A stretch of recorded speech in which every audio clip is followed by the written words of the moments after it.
وہاں سے کسی نے حاصل کیا کرنا ہے؟ وہاں سیکھنا کیا ہے؟ اس بندے کی بیعت کا معیار کیا ہوگا؟ تو اس طرح کے بہت سے لوگ ایسے ہیں جو بس سنا گئی، بس کہ ہاں جی ہم نے بھی، ہمارے بھی ایک بزرگ ہیں جی، جاننے والے ہیں، ہمارا بھی رابطہ ہوتا ہے کبھی کبھی ان سے، ویسے ظاہری ملاقات نہیں ہوئی ان سے، ظاہری میں ان کی صحبت میں نہیں بیٹھا، تربیت میں نہیں بیٹھا، تو اس بندے کو سمجھ کیا لگے گی؟ اس راستے پہ تو وہ چلا ہی نہیں ہے۔ وہی چیز جو میں نے پہلے بیان کی تھی کہ بغیر اصول کے حصول ممکن نہیں ہے، چاہے کچھ بھی کر لیں۔ اس کے لیے باقاعدہ سمجھیں ایک ایڈمیشن لیا ہے، تو جس کا ایڈمیشن اس نے لے تو لیا، لیکن ایک دن بھی اس کالج میں نہیں گیا، اس سکول سے نہیں گیا، تو وہ نتائج والے دن جو ہے وہ کیا رزلٹ نکال کے بیٹھے گا؟ کیا امید رکھے گا کہ میرا نتیجہ کیا آئے گا یہاں سے؟ تو اس نے فیل ہی ہونا ہے، اس نے پاس تو نہیں ہونا۔ نہ اس کو کوئی سلیبس ملا، نہ اس نے کوئی سلیبس پڑھا، نہ اس نے کچھ یاد کیا، بس وہ اسی چیز پہ اکڑا ہوا ہے کہ جناب میں جو ہے وہ فلاں بزرگ سے بیعت ہوں، میرے ہیں ایک بزرگ یار، میرے پیر ہیں، اس کا کوئی پیر ہی نہیں ہے، اس بندے کا کوئی پیر نہیں ہے، نہ اس کی کوئی نسبت ہے، نہ اس کی کوئی صحبت ہے، نہ اس کی کوئی تربیت ہے۔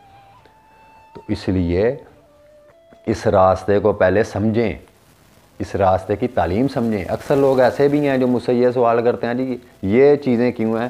پلیز میری ان لوگوں سے یہ گزارش ہے کہ پہلے میرے اس چینل پہ پوری سرچ کیا کریں، جس موضوع پہ میں نے ویڈیو بنائی ہوتی ہے اسی کے بارے میں پھر دوبارہ پوچھ رہے ہوتے ہیں جناب یہ چیز کیا ہے، تو آپ پہلے چینل پہ وہ چیزیں سرچ کیا کریں۔ جس کو روحانیت کی سمجھ نہیں آ رہی وہ پہلے روحانیت کے موضوع پہ جو بنی ہوئی ہے ویڈیو اس کو دیکھیں کہ روحانیت کیا چیز ہے۔ جس کو عشق کی سمجھ نہیں آ رہی وہ عشق کے موضوع پہ جائے، جس کو تصور اور مراقبے کی سمجھ نہیں آ رہی وہ اس موضوع کے اوپر جائے، جس کو مرشد ناقص کی سمجھ نہیں آ رہی وہ اس شعبے میں جائے، اس ٹائٹل پہ جا کے سرچ کر کے چینل کے اوپر، تو وہاں پہ جا کے وہ دیکھیں۔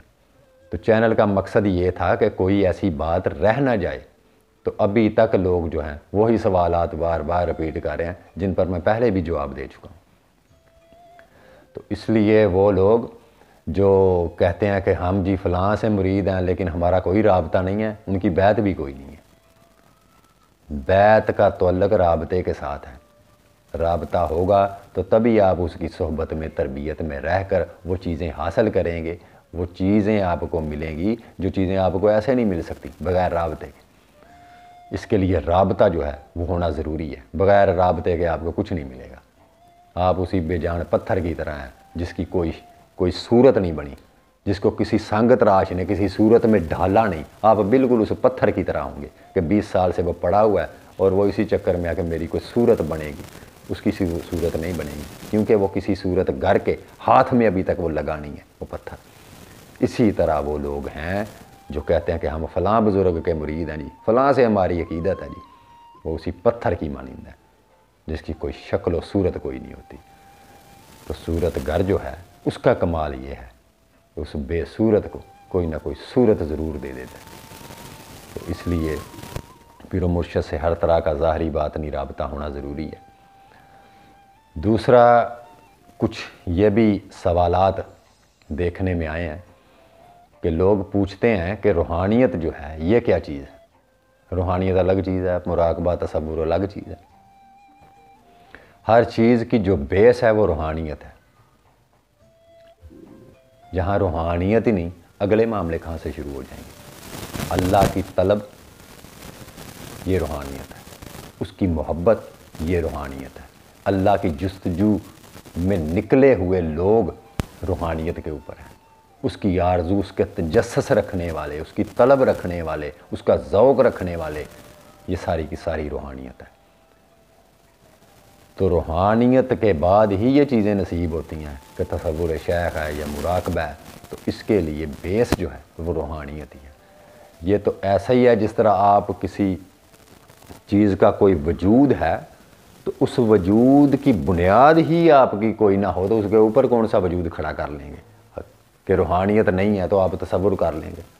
یہ تو سارے کا سارا ہے ہی روحانی زندگی جو ہے، جس موضوع پہ آپ لوگ سوال کرتے ہیں، یہ ساری روحانی زندگی ہے۔ تصوف جو ہے، تصوف عشق حقیقی، مراقبہ، مجاہدہ، تصور شیخ، محبت، عشق، سوز، ذوق، طلب، جستجو، تمنا، یہ ساری چیزیں جو ہیں یہ روحانیت ہی ہے۔ عبادات، ذکر و اذکار، نفل، خضوع و خشوع، آنسو، تڑپ، طلب، جستجو، یہ ساری چیزیں ہی روحانیت کی وجہ سے ہیں۔ تو روحانیت جو ہے یہ ہے تو پھر آپ کو تصور شیخ کریں گے یا مراقبہ کریں گے، تو روحانیت ہی نہیں تو آپ نے کس چیز کا تصور کرنا ہے؟ یہ روح کی صفت ہے، یہ روحانی زندگی کی صفت ہے کہ جو بے صورت کو ایک صورت میں بدل دیتی ہے۔ تو آپ اسی کی نفی کریں گے کہ ابھی اگر روحانیت ہی نہیں تو پھر آپ تصور کس کا کریں گے؟ یہ روح کی صفت ہے کہ جو بے صورت کو صورت میں بدل دیتی ہے۔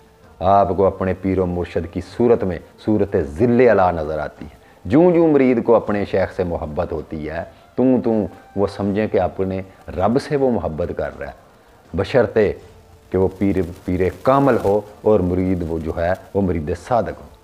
تو پیر کی محبت ہی در حقیقت اللہ کی محبت ہے، یہاں پہ شرک اور کفر نہیں ہے، کیونکہ آپ جس کے ہاتھ میں مرید ہوئے ہیں وہ اللہ کی محبت کے لیے مرید ہوئے تھے، اس کو وسیلہ بنایا۔ تو آپ وسیلے میں سے ہی تو پھر اس چیز کو تلاش کریں گے، اس طریقے سے جائیں گے، اس طریقے کو دیکھیں گے جس کی آرزو کے لیے آپ اس کے مرید ہو رہے ہیں۔ تو مرشد وہ آئینہ ہے، اسی آئینے میں آپ کو وہ چیز دکھائی دے گی۔ اس چیز کو شرک مت سمجھیں۔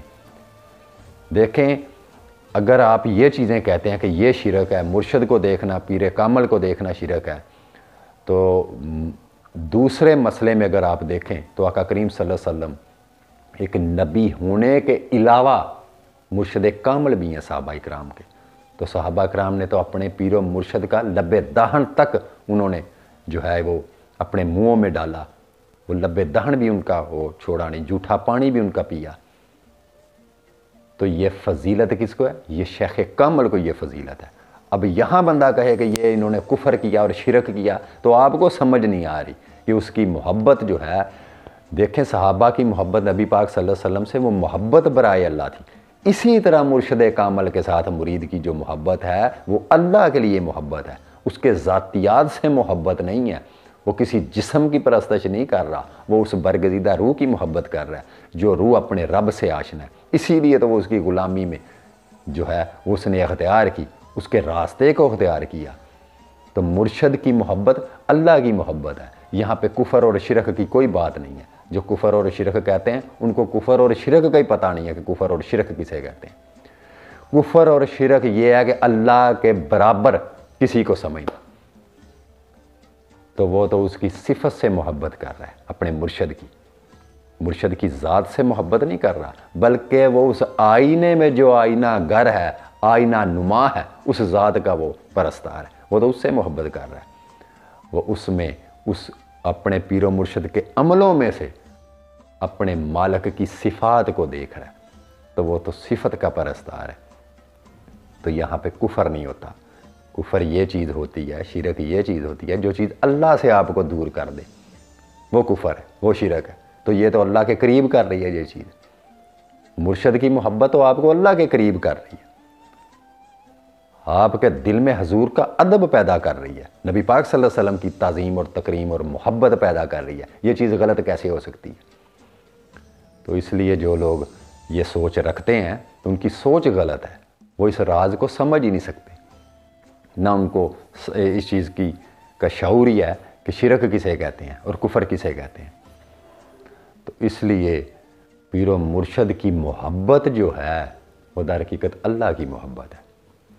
ہاں، اگر وہ اپنے مرشد کامل کی بیعت اور صحبت اختیار کرنے کے بعد اگر اللہ کی محبت کا منحرف ہو گیا تو پھر آپ کہہ سکتے ہیں کہ اس نے کفر کیا، اور اگر اس کی صحبت اور بیعت ہونے کے بعد، نسبت اختیار کرنے کے بعد اس کے دل میں آتش عشق اللہ کے لیے زیادہ پیدا ہو گئی تو یہ اللہ کا فضل ہے۔ اسے آپ کیسے شرک اور کفر کہہ سکتے ہیں؟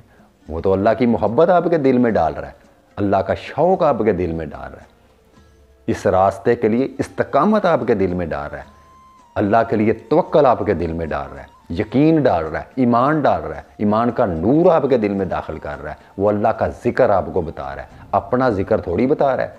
پیر کامل تو آپ کو کہہ رہا ہے کہ آپ نے ذکر کرنا ہے لا الہ الا اللہ، لا الہ الا اللہ، تو یہ ذکر تو اللہ کا ہے، اس میں پیر کا نام کہاں سے آ گیا؟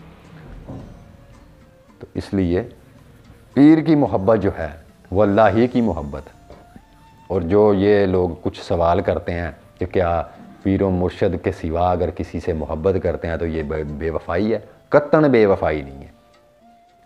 آپ کو اگر 1000 اولیاء بھی ملتے ہیں اور آپ کا دل 1000 اولیاء کا پرستار ہے تو خوش نصیب ہیں آپ نے اپنے پیر سے بے وفائی نہیں کی، بلکہ عین وفا کی کہ آپ ہر پیر میں اپنے ہی پیر کو دیکھ رہے ہیں۔ یہ اللہ کا بہت بڑا فضل ہے اور یہ چیز ہر انسان کو نصیب نہیں ہوتی۔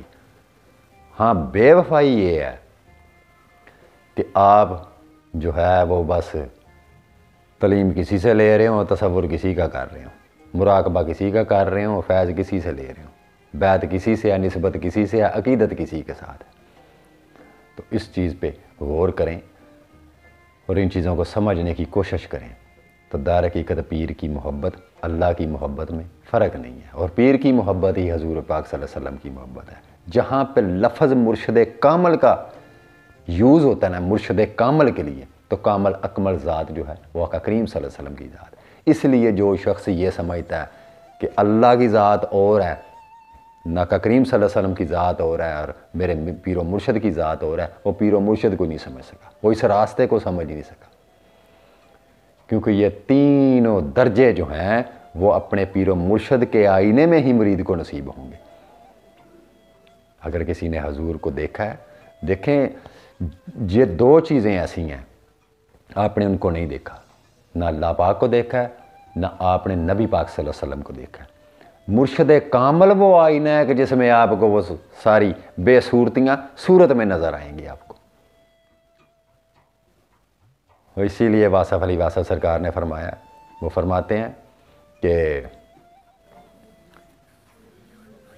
پہچان لیا تجھ کو تیری شیشہ گری سے، آتی ہے نظر فن سے ہی فنکار کی صورت۔ تو اس لیے وہ شیشہ جو ہے، وہ آئینہ جو ہے، وہ مرشد کامل کی ذات ہے۔ تو اسی آئینے میں آپ کو جو ہے وہ نبی پاک صلی اللہ علیہ وسلم کی صفات کو دیکھ سکتے ہیں، مشاہدہ کر سکتے ہیں، اور اسی میں اللہ کی صفات کا مشاہدہ کیا جا سکتا ہے۔ اس لیے مرشد کامل کو جدا سمجھنا، یعنی تینوں چیزوں کو الگ الگ تصور کرنا، یہ سارے کا سارا دو ہی ہے، یہ حجاب ہے۔ اس کے بارے میں جو ہے وہ میں حاضر ہوا تھا کچھ سوالات کے جواب دینے کے لیے۔ دعاؤں میں یاد رکھیے گا۔ اللہ حافظ۔